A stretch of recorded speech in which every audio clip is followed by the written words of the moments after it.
ডাকসুর মনোনয়ন সংগ্রহের শেষ দিনে চমক ছাড়াই প্যানেল ঘোষণা, বিক্রি শুরু জাকসুতে, নির্বাচন চেয়ে বেরোবিতে অনশন। চলতি সপ্তাহে নির্বাচনী রোডম্যাপ ঘোষণার আশা ইসির। নিবন্ধন দিতে চলছে 22 দলের তথ্য যাচাই, তরুণদের আলাদা ভোটকক্ষের বিষয়ে সিদ্ধান্ত হয়নি। সাবেক ডিবি প্রধান হারুন সহ 18 পুলিশ কর্মকর্তাকে সাময়িক বরখাস্ত, 18 বছর আগে চাকরি হারানো 85 নির্বাচন কর্মকর্তাকে পুনর্বহালের নির্দেশ। গাজীপুরে জঙ্গি সাজিয়ে হত্যা মামলায় সাবেক আইজিপি পাটোয়ারের বিরুদ্ধে গ্রেপ্তারি পরোয়ানা, হাসিনার বিরুদ্ধে মানবতাবিরোধী অপরাধ মামলার সাক্ষ্য গ্রহণ। সমুদ্র উপকূল রক্ষায় প্রতিবেশী দেশগুলোর সঙ্গে আলোচনা শুরু করেছে সরকার, জাতীয় মৎস্য সপ্তাহ ঘোষণা প্রধান উপদেষ্টা।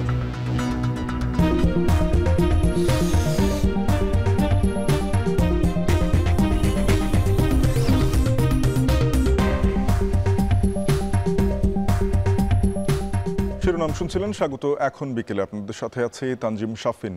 চমক ছাড়াই ডাকসুর নির্বাচনে মনোনয়ন সংগ্রহের শেষ দিনে প্যানেল ঘোষণা চলছে। ছাত্রদল থেকে ভিপি পদে মনোনয়ন সংগ্রহ করেছেন আবিদুল ইসলাম খান। তিনি জানান, এখনও দল থেকে আনুষ্ঠানিক প্যানেল ঘোষণা হয়নি, তবে ছাত্র শিবিরের প্যানেল থেকে ভিপি পদে সাদিক কায়েম, জিএস পদে SM ফরহাদ ফর্ম নিয়েছেন। তাদের প্যানেলে 4 নারী সহ চমক রয়েছেন চাকমা শিক্ষার্থীরাও।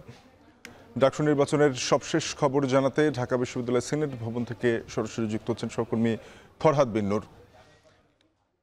ফরহাদ, মনোনয়ন ফর্ম বিক্রি শেষ হয়েছে কিনা? মোট কতগুলো ফর্ম বিক্রি হলো আজকে? কোন প্যানেলে কারা প্রতিদ্বন্দ্বিতা করছেন?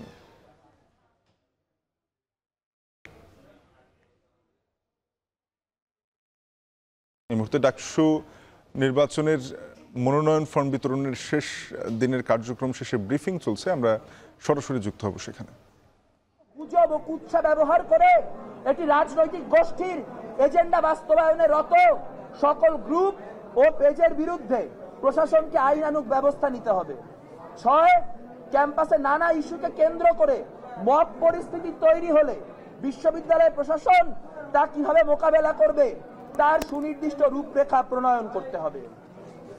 আমরা বাংলাদেশ ছাত্র ইউনিয়নের পক্ষ থেকে, ঢাকা বিশ্ববিদ্যালয় সংসদের পক্ষ থেকে এই দাবিনামা উত্থাপন করলাম। আমি মেঘমল্লার বসু, সভাপতি, বাংলাদেশ ছাত্র ইউনিয়ন ঢাকা বিশ্ববিদ্যালয় সংসদ। আমার বামে আছেন কমরেড মাহিন আহমেদ, সাধারণ সম্পাদক, বাংলাদেশ ছাত্র ইউনিয়ন ঢাকা বিশ্ববিদ্যালয় সংসদ। আচ্ছা, একটা প্রশ্ন, আপনারা কি ছাত্র ইউনিয়নের পক্ষ থেকে বা বাম ছাত্র সংগঠনগুলোর পক্ষ থেকে কি মানে যৌথ প্যানেল দিচ্ছেন, মানে আপনারা কি কোন প্রসেসে এই প্যানেল দিচ্ছেন? আমাদের যে প্যানেলের ডিসকাশন, সেটির জন্য আগামী 5-7 মিনিট বাদে আবার আপনাদের সাথে দেখা হবে। সেই আলোচনাটি সেখানে করার জন্য আহ্বান জানানো হলো। আর এইখানে আমাদের যে প্রেস বিজ্ঞপ্তি রয়েছে সেটি আপনারা যদি চান আপনাদেরকে ফিজিক্যালি আমরা প্রোভাইড করতে পারি। নির্বাচন পরিস্থিতি নিয়ে যদি কারো কোনো প্রশ্ন থাকে প্লিজ করুন, সেই উত্তরগুলো দিতে আমরা আগ্রহী। বিশ্ববিদ্যালয় প্রশাসন এই দাবি দাওয়াগুলা না মানলে কি হবে এই প্রশ্নে আমরা যাব না। বিশ্ববিদ্যালয় প্রশাসনকে এই দাবিগুলা মানতে আমরা বাধ্য করব। এই দাবিগুলা না মেনে নির্বাচন করার মতো কোনো পরিস্থিতি নাই, সেটা তারাও জানে, আমরাও জানি। কাজেই নির্বাচনকে বিলম্বিত করার চেষ্টা হিসেবে এই দাবি দাওয়াগুলিকে ঝুলিয়ে দেওয়ার কোনো চেষ্টা আমরা দেখছিলাম যে বাংলাদেশ ছাত্র ইউনিয়নের ঢাকা বিশ্ববিদ্যালয় সংসদের সভাপতি কথা বলছিলেন। তারাও ফর্ম তুলেছে এবং তারা কি ধরনের এখানে প্যানেল দেবে সেটি কিন্তু তারা একটু পরে জানাবে বলে জানিয়েছে। এছাড়া আজকে সারাদিনে এই বিকেল 4টা পর্যন্ত, সকাল 10টা থেকে শুরু হয়ে বিকেল 4টা পর্যন্ত ঢাকা বিশ্ববিদ্যালয় ছাত্র সংসদ এবং হল সংসদের নির্বাচনের জন্য প্রার্থীরা কিন্তু একটি উৎসব মুখর পরিবেশে তারা এখানে ফর্ম সংগ্রহ করেছে।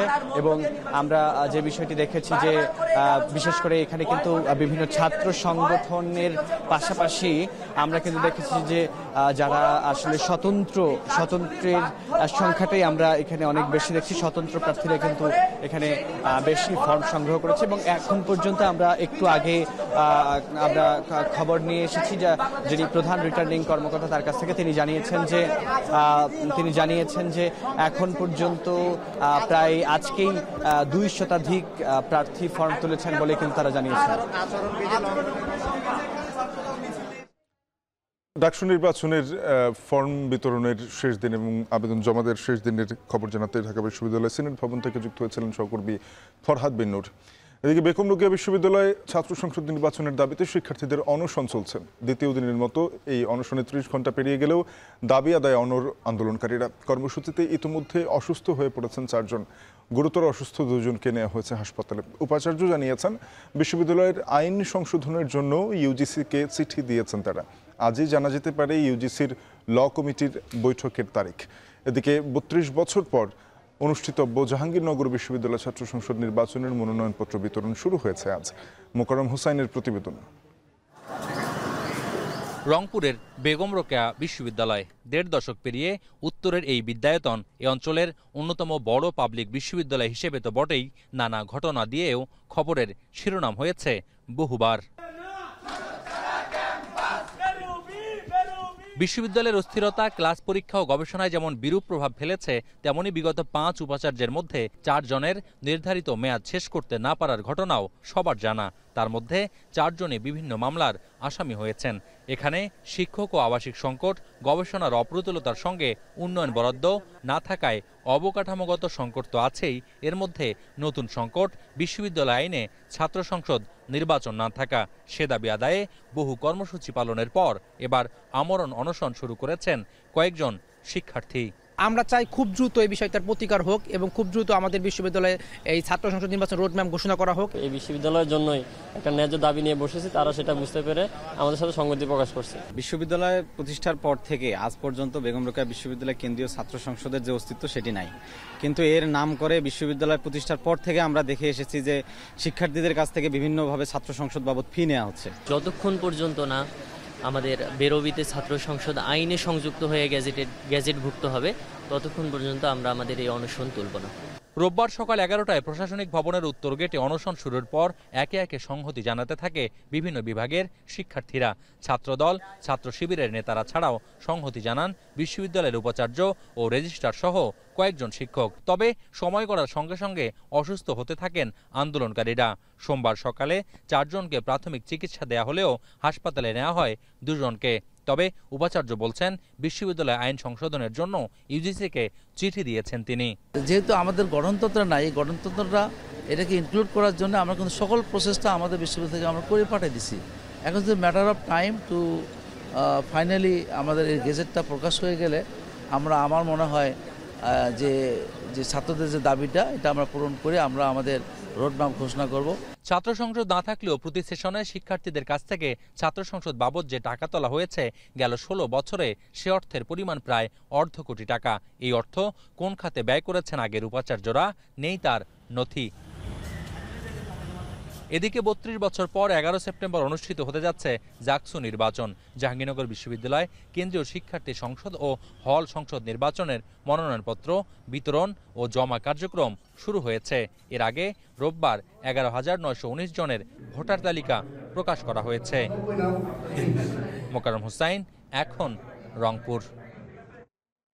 চলতি সপ্তাহে এই নির্বাচনী রোডম্যাপ প্রকাশ করতে ইসিতে খসড়া জমা দেওয়া হয়েছে বলে নিশ্চিত করেছেন কমিশনের সিনিয়র সচিব আক্তার আহমেদ। নির্বাচন ঘিরে আইন শৃঙ্খলা পরিস্থিতি নিয়ে উদ্বিগ্ন হওয়ার কিছু নেই বলেও আশ্বস্ত করেন তিনি। দুপুরে নির্বাচন ভবনে সাংবাদিকদের সাথে আলাপকালে এসব কথা জানান ইসি সচিব আক্তার আহমেদ। মাঠ পর্যায়ে প্রশাসন সাজানো থেকে মুখপাত্র কে হবে সেসব বিষয়ে নির্বাচন কমিশনের ব্যস্ততা তুলে ধরে তিনি বলেন, নিবন্ধনের জন্য প্রাথমিক যাচাইয়ের উত্তীর্ণ 22টি নতুন দলের মাঠ পর্যায়ের তথ্য যাচাই চলছে। এ সময় সাংবাদিকদের প্রশ্নের জবাবে আক্তার আহমেদ জানান, ভোট কেন্দ্র বাড়ানো এবং তরুণদের জন্য আলাদা ভোট কেন্দ্র নিয়ে এখনো কোনো সিদ্ধান্ত হয়নি। একটা কর্মপরিকল্পনার ব্যাপারে বলা হচ্ছিল, আমি বলেছিলাম যে আমরা এই সপ্তাহে এটা করব। হ্যাঁ, এটা কোঅর্ডিনেট করা হচ্ছে। কর্মপরিকল্পনার তো অনুবিভাগ আমাদের সম্পর্কিত এবং অন্যান্য প্রাসঙ্গিক বিষয়গুলো নিয়ে ড্রাফটটা করা হয়েছে। ড্রাফটটা এখন কমিশনে দিয়ে আমরা অ্যাপ্রুভ করবো। আমার বিশ্বাস যে এটা আমরা এই সপ্তাহের ভিতরে আপনাদেরকে দিতে পারবো। 22টা দলের যেটা আমরা প্রাথমিকভাবে যাদেরকে আমাদের মনে হচ্ছে যে মাঠ পর্যায়ে পাঠানো দরকার, আমরা সেটা পাঠিয়ে দিয়েছি। ভোট কেন্দ্রের এই যে নীতিমালার ব্যাপারটা সুযোগ এসছে বলে একটু পর্যালোচনা করা যাচ্ছে এবং কোনো জিনিসই তো একদম অবধারিত না, এটা পরিবর্তন হতে পারে। 18 বছর আগে বরখাস্ত হওয়া 85 উপজেলা নির্বাচন কর্মকর্তাকে পুনর্বহালের নির্দেশ দিয়েছেন আপিল বিভাগ। বঞ্চিতদের সকল সুযোগ সুবিধা ফেরত দেওয়ার নির্দেশও দেওয়া হয়েছে। গত 25 ফেব্রুয়ারি রায় ঘোষণা করেন প্রধান বিচারপতি সৈয়দ রেফাত আহমেদের নেতৃত্বাধীন 5 সদস্যের আপিল বিভাগ বেঞ্চ। রায়ের বিরুদ্ধে আপিল করে সরকার। আদালতের পর্যবেক্ষণে বলা হয়েছে, নির্বাচন কমিশনের সিদ্ধান্তের বিরুদ্ধে আপিল করা ছিল স্বাধীন সার্বভৌম ক্ষমতার উপর অসাংবিধানিক হস্তক্ষেপ। মামলার বিবরণে জানা যায়, 2005 সালের 3 সেপ্টেম্বর সরকারি কর্ম কমিশনের মাধ্যমে 327 জনকে উপজেলা নির্বাচন কর্মকর্তা হিসেবে অস্থায়ীভাবে নিয়োগ দেওয়া হয়। বিএনপি জামায়াত জোট সরকারের সময়ে এই নিয়োগ নিয়ে বিতর্ক ওঠে। 2007 সালের তত্ত্বাবধায়ক সরকারের আমলে 327 জনের মূল্যায়ন পরীক্ষা নেওয়া হয়। তাদের মধ্যে 85 জনকে একই বছরের 3 সেপ্টেম্বর চাকরিচ্যুত করা হয়। এর বিরুদ্ধে চাকরিচ্যুত প্রার্থীরা মামলা করলে 2009 সালের 23 মার্চ তা খারিজ করে রায় দেন প্রশাসনিক ট্রাইব্যুনাল। এর বিরুদ্ধে আপিল করেন ভুক্তভোগীরা।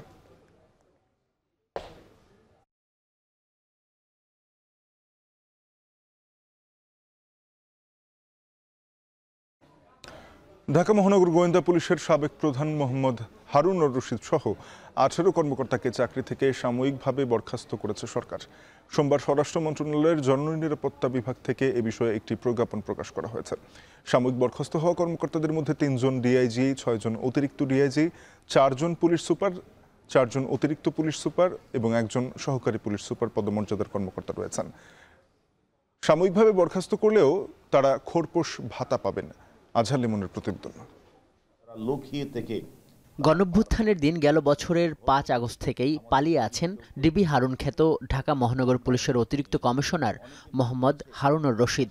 এভাবে ওই মাস থেকেই কর্মস্থলে যোগ দেননি পুলিশের অতিরিক্ত ডিআইজি সঞ্জিত কুমার রায়, চট্টগ্রাম রেঞ্জের যুগ্ম পুলিশ কমিশনার রিফাত রহমান শামীম ও পুলিশ সুপার কাজী আশরাফুল আজিম এবং ট্যুরিস্ট পুলিশের অতিরিক্ত ডিআইজি মোহাম্মদ মনিরুজ্জামান। স্বরাষ্ট্র মন্ত্রণালয়ের জননিরাপত্তা বিভাগ থেকে জারি হওয়া প্রজ্ঞাপনে আরও দেখা যায়, গেল বছরের আগস্ট থেকে চলতি বছরের মের মধ্যে বিভিন্ন তারিখ থেকে কর্মস্থলে অনুপস্থিত আছেন অন্তত 18 জন কর্মকর্তা, যাদের মধ্যে 6 জন অতিরিক্ত ডিআইজি, 4 জন পুলিশ সুপার, 4 জন অতিরিক্ত পুলিশ সুপার এবং 1 জন সহকারী পুলিশ সুপার মর্যাদার। এই প্রজ্ঞাপনের মাধ্যমে তাদের চাকরি থেকে সাময়িক বরখাস্ত করা হয়। বলা হয়, কর্মস্থল থেকে পালিয়ে ওইসব কর্মকর্তারা সরকারি কর্মচারী শৃঙ্খলা ও আপিল বিধিমালা 2018 এর 3 গতে বর্ণিত ধারার অপরাধ করেছেন, যে কারণে তাদের 12 ধারার 1 উপবিধি মোতাবেক চাকরি থেকে সাময়িক বরখাস্ত করা হয়। চাকরি থেকে সাময়িক বরখাস্ত এসব কর্মকর্তাদের বিরুদ্ধে 5 আগস্টের গণঅভ্যুত্থানের আগে পরে হত্যা, নিপীড়ন, নির্যাতন চালানোর অভিযোগ রয়েছে এবং আন্তর্জাতিক অপরাধ ট্রাইব্যুনাল সহ বিভিন্ন আদালতে এজন্য মামলাও চলছে। গুঞ্জন রয়েছে, ইতোমধ্যে তাদের কেউ কেউ দেশের বাইরে চলে গেছেন। চাকরি থেকে সাময়িক বরখাস্ত হলেও এসব কর্মকর্তারা খোরপোশ ভাতা প্রাপ্ত হবেন। আজহার লিমন, এখন, ঢাকা।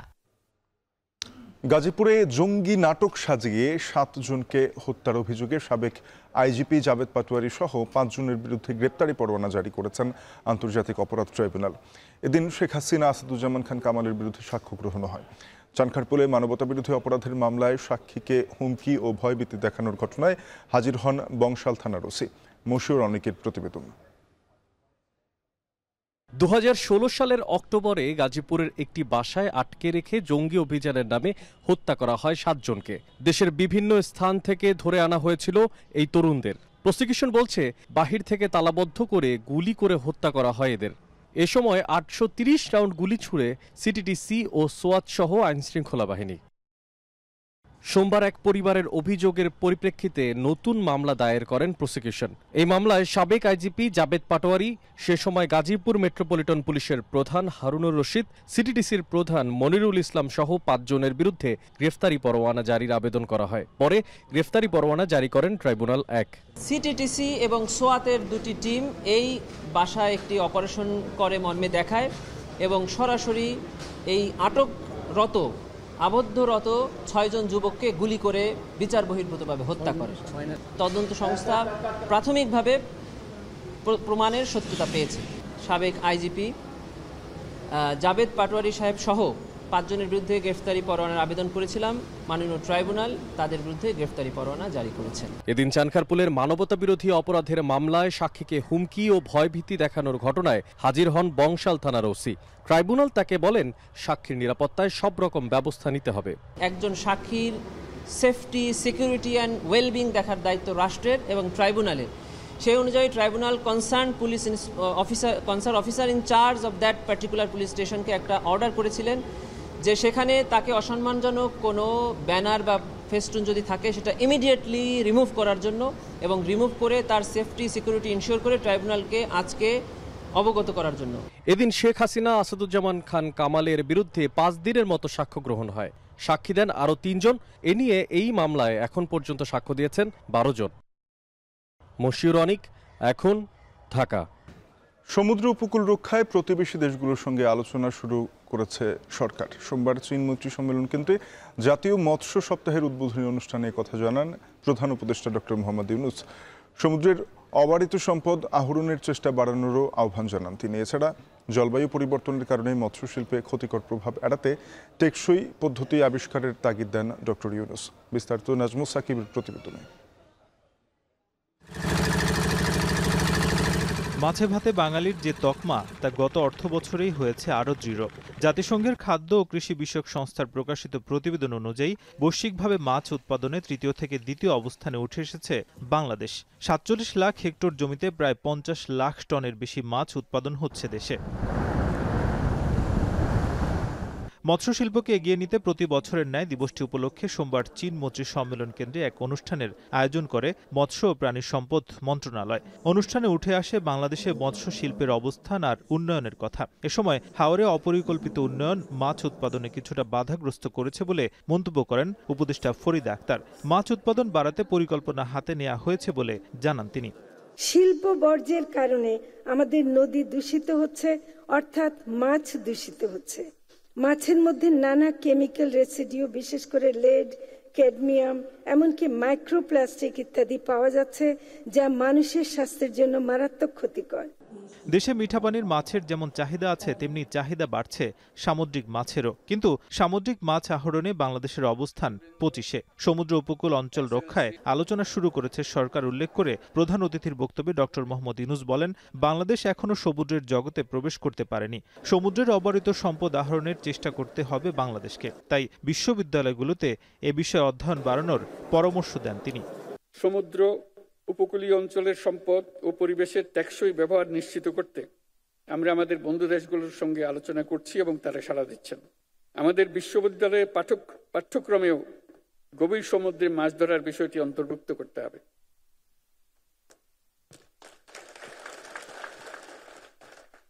তাহলে আমরা আমাদের ভবিষ্যৎ পূর্ণাঙ্গভাবে রচনা করতে পারব এবং গৌরবের সঙ্গে রচনা করতে পারব। ডক্টর মোহাম্মদ ইউনূস বলেন, নদী শাসনের নামে এর প্রতি নির্দয় আচরণ করা হচ্ছে। বর্জ্য ফেলাসহ নানাভাবে নদীকে ক্ষতিগ্রস্ত করা হচ্ছে। তাই মাছ সংরক্ষণের পাশাপাশি জলাভূমির প্রতি যত্ন নেয়ার আহ্বান জানান তিনি। এই প্রকৃতির অবদানের কথা, তার প্রতি আমাদের সদয় হবার তো কথাই উঠে না। তার প্রতি আমরা অত্যন্ত নির্মম, নির্দয়।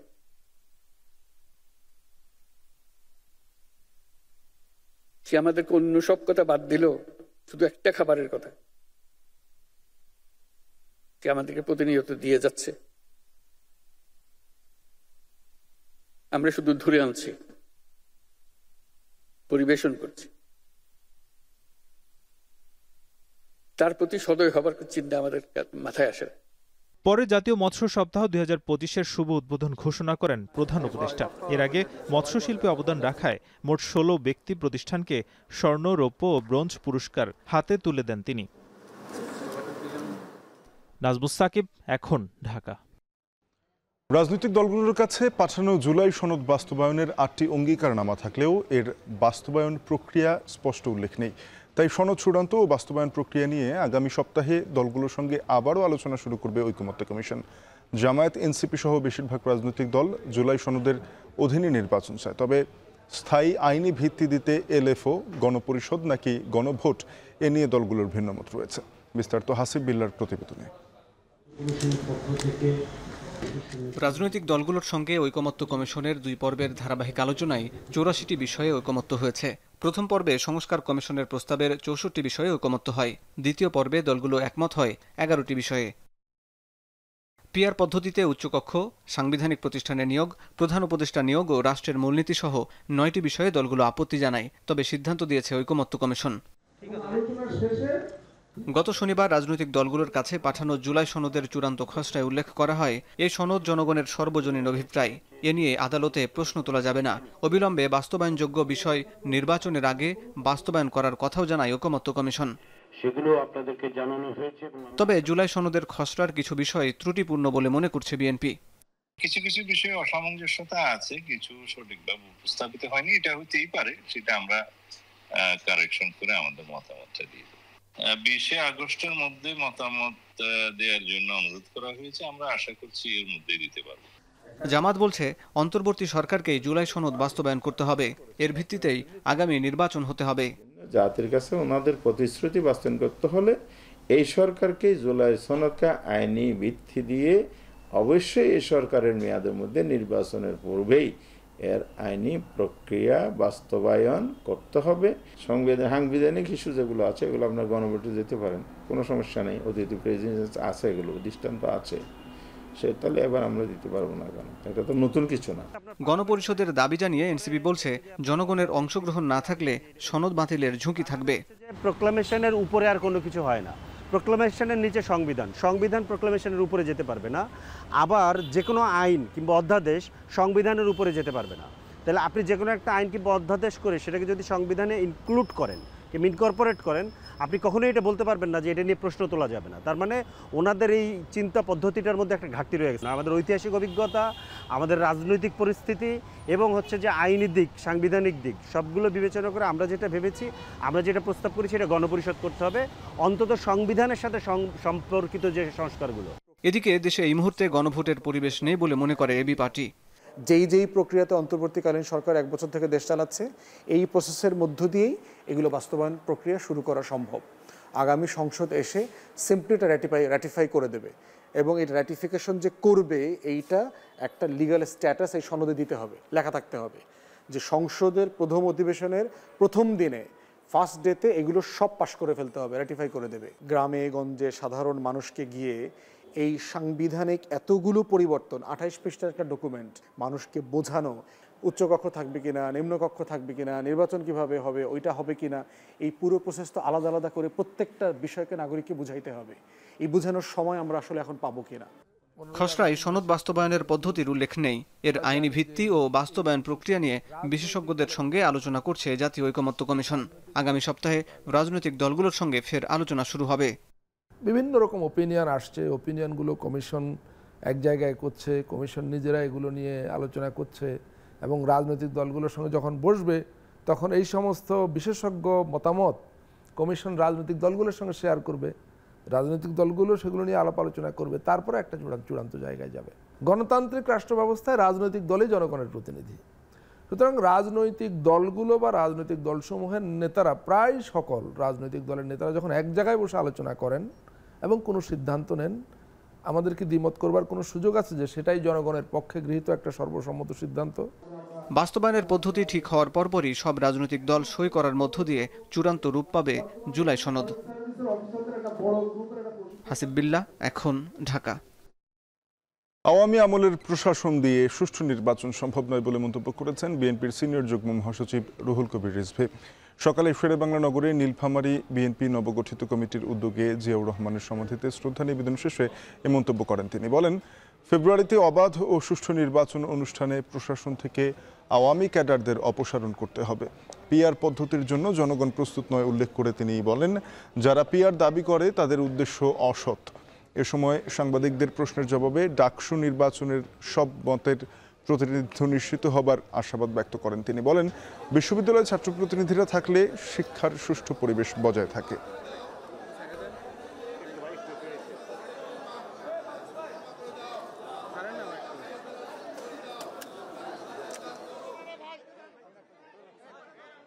নির্বাচন সবাই চায় যে আগামী ফেব্রুয়ারি মাসে যে নির্বাচন হবে রোজার আগে, সেটা অবাধ সুষ্ঠু নির্বাচন হবে।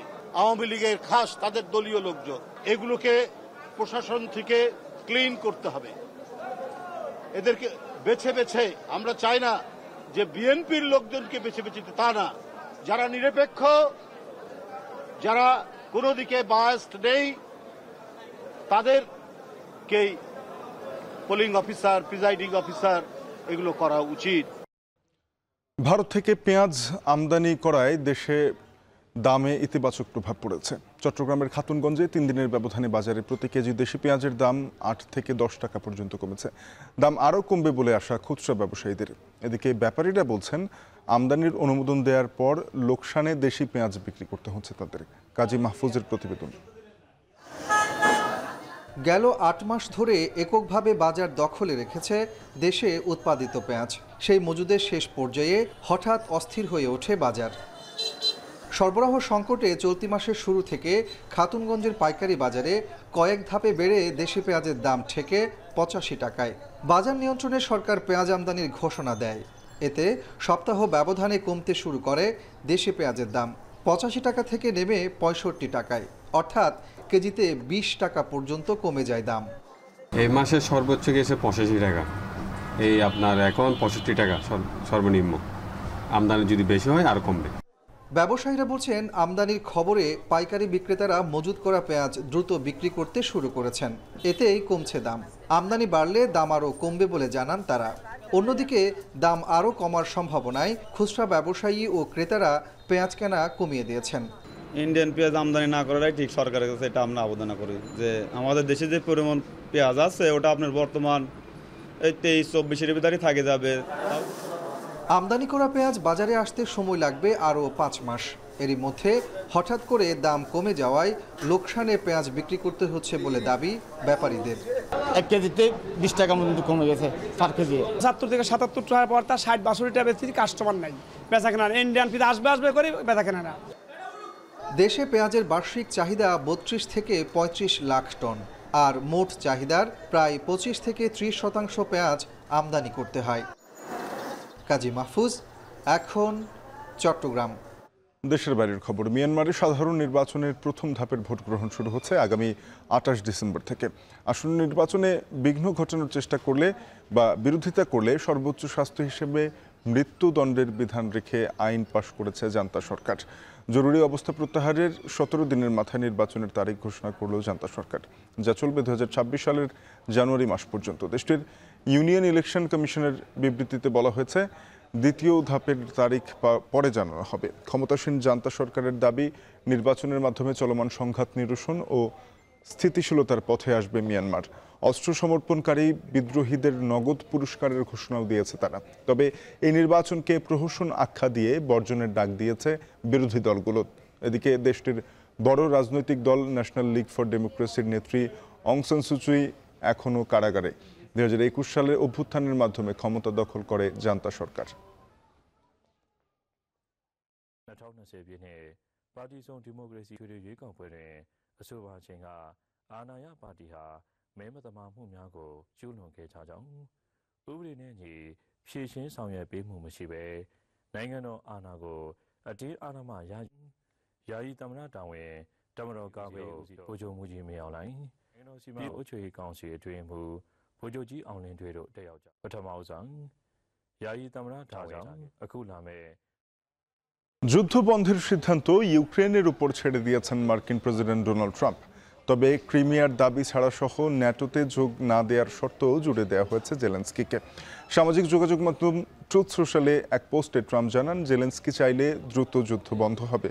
এদিকে ট্রাম্প জেলেন্সকির বৈঠকে উপস্থিত থাকবেন ব্রিটিশ প্রধানমন্ত্রী কিয়ার স্টারমার, ফ্রান্সের প্রেসিডেন্ট ইমানুয়েল ম্যাক্রো সহ ইউরোপের নেতারা। তবে ইউক্রেন প্রেসিডেন্টের সঙ্গে একান্তে বৈঠক করবেন ট্রাম্প। এরপরেই ইউরোপীয় নেতাদের স্বাগত জানাবেন ট্রাম্প। তাদের আলোচনায় গুরুত্ব পেতে পারে বিবাদমান অঞ্চল বিনিময় ও ইউক্রেনের নিরাপত্তা ইস্যু। এবারের বৈঠকে সফল হতে পারে বলে ইঙ্গিত দিয়েছেন ট্রাম্পের বিশেষ দূত Steve Witkoff. Yes, but after that, he broke this ceasefire. He killed our people and he didn't exchange এবারে খেলার খবর। নেদারল্যান্ড সিরিজ ছাপিয়ে আলোচনায় এশিয়া কাপের প্রস্তুতি। ফিটনেস থেকে শুরু করে পাওয়ার হিটিং সব ক্ষেত্রেই বিশেষ নজর কোচ ক্রিকেটারদের। বারবার ফাইনালে খেলেও চ্যাম্পিয়ন হতে না পারার আক্ষেপ ঘোচাতে চায় বাংলাদেশ। সংবাদ মাধ্যমে টাইগার ব্যাটার জাকের আলী অনেক বলেছেন, এবার শিরোপা জেতাই তাদের লক্ষ্য। আরও জানাচ্ছেন আরিফুল ইসলাম সাহাব।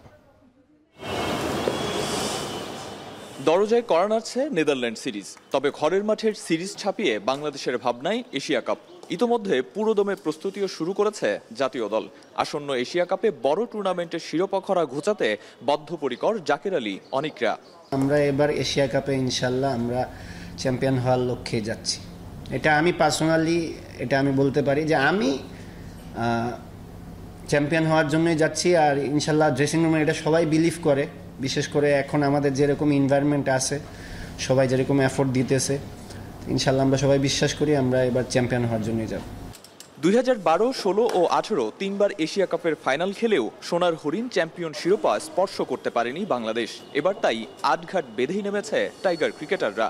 আর লক্ষ্য অর্জনে ফিটনেসকেই প্রাধান্য দিচ্ছে বিসিবি। তবে জাকের আলী অনেক জানান, ফিটনেস নিয়ে আরও আগে থেকেই কাজ শুরু করেছে তারা। ফিটনেস তো আমাদের কন্টিনিউই হচ্ছে। নেথান আসার পর থেকে তো আমাদের ওইরকম স্ট্যান্ডার্ডই সেট করে দেওয়া হয়েছে। হয়তো আপনারা খুব ক্লোজলি দেখছেন, হয়তো দেখে হয়তো মনে হচ্ছে যে অনেক কষ্ট হচ্ছে এটা সেটা, বাট আমরা তো 1 বছর ধরে এরকম কষ্টের সাথে আমরা জড়িত আছি। এরকম ফিটনেসের একটা স্ট্যান্ডার্ডও মেনটেন করে আমাদেরকে নিয়ে যাচ্ছে। 2026 সালে টি-20 বিশ্বকাপের প্রস্তুতি নিতে আসন্ন এশিয়া কাপ অনুষ্ঠিত হবে টি-20 ফরম্যাটে। তাই লিটন মিরাজদের বড় শট খেলার দক্ষতা অর্জনে পাওয়ার হিটিং কোচ জুলিয়ান উডকে নিয়োগ দিয়েছে বিসিবি। ক্রিকেটারদের বেসিক টেকনিক পরিবর্তন না করেই জুলিয়ান উড শেখাচ্ছেন উদ্ভাবনী সব টেকনিক।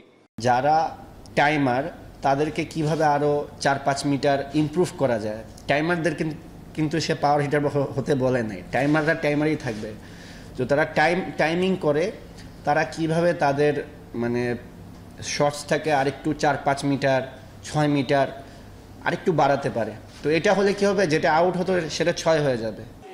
এশিয়া কাপের জন্য আগেভাগেই প্রস্তুতি শুরু করলেও ঘরের মাঠে নেদারল্যান্ডসের বিপক্ষে সবকটি ম্যাচ জিততে চায় বাংলাদেশ। তবে এশিয়ার শ্রেষ্ঠত্বের লড়াইয়ে সেরা দল নিয়ে যাবার জন্য ডাচ সিরিজে চলতে পারে নানা পরীক্ষা নিরীক্ষাও। আরিফুল ইসলাম সাহাব, এখন, ঢাকা।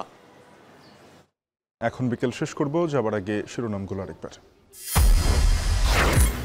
ডাকসু নির্বাচনের মনোনয়ন সংগ্রহের শেষ দিনে চমক ছাড়াই প্যানেল ঘোষণা। বিক্রি শুরু জাকসুতে, নির্বাচন চেয়ে বেরোবিতে অনশন। চলতি সপ্তাহেই নির্বাচনী রোডম্যাপ ঘোষণার আশা ইসির। নিবন্ধন দিতে চলছে 22 দলের তথ্য যাচাই। তরুণদের আলাদা ভোটকক্ষের বিষয়ে সিদ্ধান্ত হয়নি। সাবেক ডিবি প্রধান হারুন সহ 18 পুলিশ কর্মকর্তাকে সাময়িক বরখাস্ত। 18 বছর আগে চাকরি হারানো 85 নির্বাচন কর্মকর্তাকে পুনর্বহালের নির্দেশ। গাজীপুরে জঙ্গি সাজিয়ে হত্যা মামলায় সাবেক আইজিপি পাটোয়ারির বিরুদ্ধে গ্রেপ্তারি পরোয়ানা। হাসিনার বিরুদ্ধে মানবতা বিরোধী অপরাধ মামলায় সাক্ষ্য গ্রহণ। সমুদ্র উপকূল রক্ষায় প্রতিবেশী দেশগুলোর সঙ্গে আলোচনা শুরু করেছে সরকার। জাতীয় মৎস্য সপ্তাহ ঘোষণায় প্রধান উপদেষ্টা।